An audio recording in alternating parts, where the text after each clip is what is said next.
Alrighty guys, it is Qaaman here today, and yes, I know I'm just a little bit late to the party, but I am finally bringing you my reaction to the new Fukkatsu no F trailer that has finally been released. Now let me first start off by saying that originally I actually did this video with Rhymestyle, Omega Pro, and Dragon Ball Nation, but what happened is that when I was actually editing the video I was having a ton of audio problems, so I decided that I would do this video separately while still linking you guys to the collaboration video that we all did together in the description. So without wasting any more time, let's get straight into this video. So the very first thing that I want to say is this. I found it interesting that the pictures that Rhymestyle and I reviewed along with James Krasneric all happen to be still shots from this trailer, which I find completely interesting because what we saw in this trailer was basically exactly everything that we were saying in our new image analysis, and it's so ironic that this trailer came out the day after we actually did those picture reviews, so I found that hilarious. Like, what a coincidence, right? But anyways, let's get straight into the 5 main points that I want to talk about. And the first main point of the day is Frieza's new transformation. Now, I'm sure this is what you guys want me to talk about the most. So what are my thoughts on his new transformation? Now, let me first start off by saying that Frieza, along with Super Saiyan God, I guess you could say are transformations that we expect a lot out of. And the reason I say this is because looking at Frieza, we've seen him in his first form where he has short horns and he doesn't look that intimidating, and he goes to his second form where he looks exactly like King Cole with the really long horns and he's really tall and muscular, and then he goes into his third form where he looks like a xenomorph from the Alien series, and then he goes to his fourth form where he looks more humanoid but yet goes back to having a smaller body, and then we see in his 100% final form where he looks like ridiculously muscular. Looking at Frieza through all of those forms, excluding his Mecha Frieza form, of course, Frieza has gone through a completely different transformation, and in the earlier trailers that we were seeing, Frieza was saying, "Allow me to show you my new transformation," or I'm sorry, his new evolution. So we were thinking Frieza was going to go through a completely different type of a physiological body change, and that's not the case, guys. To be completely honest, he looks exactly like how he does in his fourth form, just with a different color change, being purple and gold. And I know a lot of you guys on my Facebook page and on my Twitter page have been making Los Angeles Lakers jokes, because you guys know that I'm a huge sports fan. Even though I'm not a Laker fan, I'm a Heat fan. But, you know, the reason is because the Lakers, their main team colors are purple and gold, for those of you who don't know basketball. So that's essentially why I thought that this form was, you know, somewhat of a minor turnoff, but I only say that because of the fact that Frieza's new transformation was supposed to be something to us as what we were expecting to be something completely different body-wise, not something as much as a little minor color change, because he really looks exactly the same, just with different colors. And I say this is because we look at Super Saiyan God, and a lot of people had mixed reviews about Super Saiyan God, just as how they have with this new Frieza transformation, because of the fact that Super Saiyan God basically was a slimmer version of Goku's normal form with red hair, and a lot of people say he just looks like his Kaioken form. And I think that Toei Animation kind of anticipated us to have this much excitement for a new transformation, so they said, you know what, why don't we just go the simple route? Instead of having these major, huge, drastic changes, and instead of following the same format that we've been following for, you know, the regular Super Saiyan forms where it's basically just a hair change, or Super Saiyan 4 where it's a completely different change as a whole, why don't we just go to something more simple? And I think that that's a direction that Toei ultimately felt was best to kind of, you know, I guess you could say, change our anticipation for the movie itself. And that's just my ultimate opinion. So that's as far as what I have to say about Frieza's new transformation. I thought it was decent, but nothing out of this world spectacular.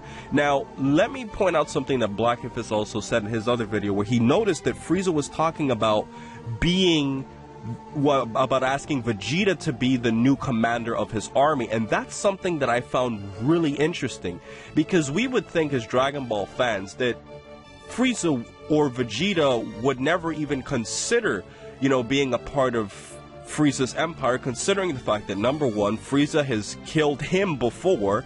He's wiped out basically Vegeta's entire race with the exception of a few survivors, and forced Vegeta to interbreed along with Goku with humans to repopulate the Saiyan race to some degree. And you gotta think that because of all of that, and because of what Frieza put Vegeta through as a child, you cannot imagine Vegeta ever taking Frieza's side, which leads me to my next point that I've been trying to say for months now. We see in this trailer that Goku looks severely injured by Frieza. And because of this, we also see Vegeta going up to Goku, kind of to aid him. And I think that this is a sign that Vegeta could potentially be the most important character in this movie. I'm not saying he's going to be the strongest character. I'm saying he could be the most important character based off of what he does. Because, like I said, we can't see Vegeta joining Frieza in this movie. So what would cause him to even ponder or potentially even think about doing it? And it goes back to what I said. I think that Goten and Trunks and maybe even Bulma are going to be put in a very harmful situation in this movie.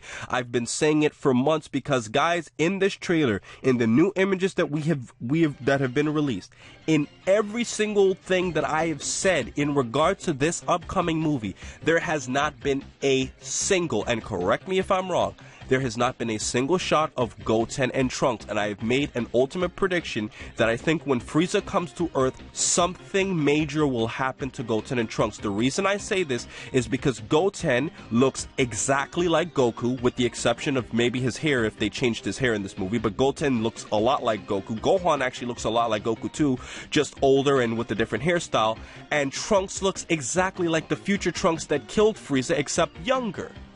And you also consider the fact that Trunks does look somewhat like Vegeta too facially.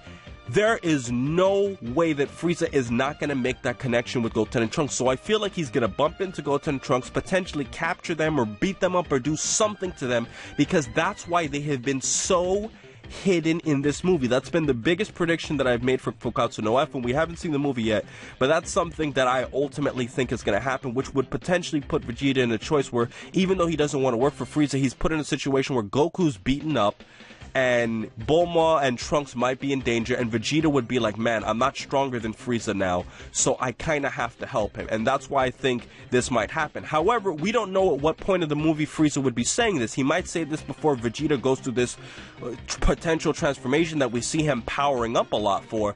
So I am so stoked for this movie that I can't even comprehend the different things that we've been teased about from all of these trailers throughout these couple of months. So that's what I think. The next thing I want to say is, from a little minor perspective, I found it kind of interesting that Master Roshi actually successfully beat some of the henchmen with his Kamehameha, because I found that interesting because from the images that Rhymestyle and James and I were reviewing, we just saw him powering it up, but we didn't actually get to see Roshi using it on the henchman itself. So that's something that I found was pretty interesting. And we also saw some more action sequences where Piccolo's using more energy blast and the other characters are more in movement. So I kind of found that interesting, in addition to, you know, another plot hole that some of you guys might find where Gohan goes Super Saiyan again, which has inspired me to go back to my very second Dragon Ball Z topic of all time that I actually put on private because I said a lot of incorrect things about whether or not Gohan can turn Super Saiyan anymore. Because in this movie and in Battle of Gods, we've seen Gohan turn Super Saiyan, and it's starting to cause some inconsistencies. Now, out of everything that we have seen in this movie, we're going from Goku being beaten up to Vegeta possibly going through a transformation, Beerus and Whis being in outer space for whatever reason, at least it seems, and a planet exploding. I am more excited for Jaco the Galactic Patrolman to be in this movie than everything else by itself.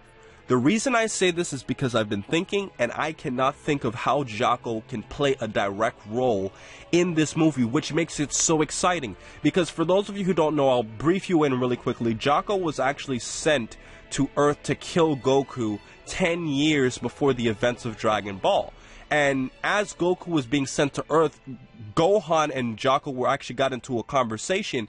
And what happened is that Goku was landing on Earth while Jaco was being distracted talking to Gohan. And that is basically how he missed out on Goku. And, you know, basically he thought Goku didn't show up, so he left. So now I'm saying to myself, Jaco would probably be, you know, considerably stronger than the average human, considering the fact that he saved Tights and Omori. if for those of you who don't know, Tights is Bulma's sister and Omori is a scientist. So he saved them. So I would think Jaco is strong, maybe, you know, stronger than Master Roshi. Don't know how strong he could be.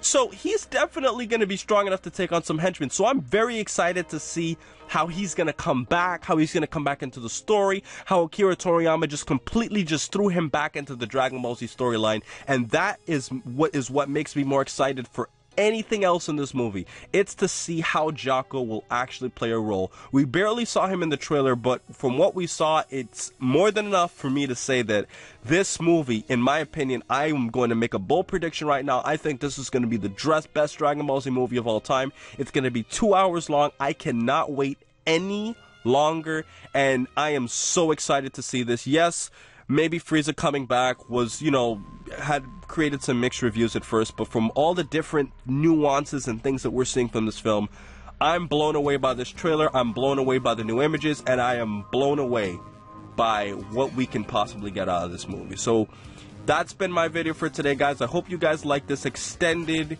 in-depth review of the trailer itself, and I hope you guys enjoyed. Let me quickly mention, to close this video out, that I also noticed that Maximum the Hormone, their song about Frieza was actually played in this video itself, and I found that completely interesting because Akira Toriyama originally said that he got some of the ideas for this movie when he went to one of their concerts, and he actually signed a picture for them of Frieza itself, and I found it interesting that he's kind of paying tribute to Maximum the Hormone and their actual song about Frieza, and hearing that song in this movie just even added more to the touch. So that's basically been it, guys. So most importantly, over everything else, please remember to rate, comment, and subscribe, and remember, as I always say, to have a great day, guys.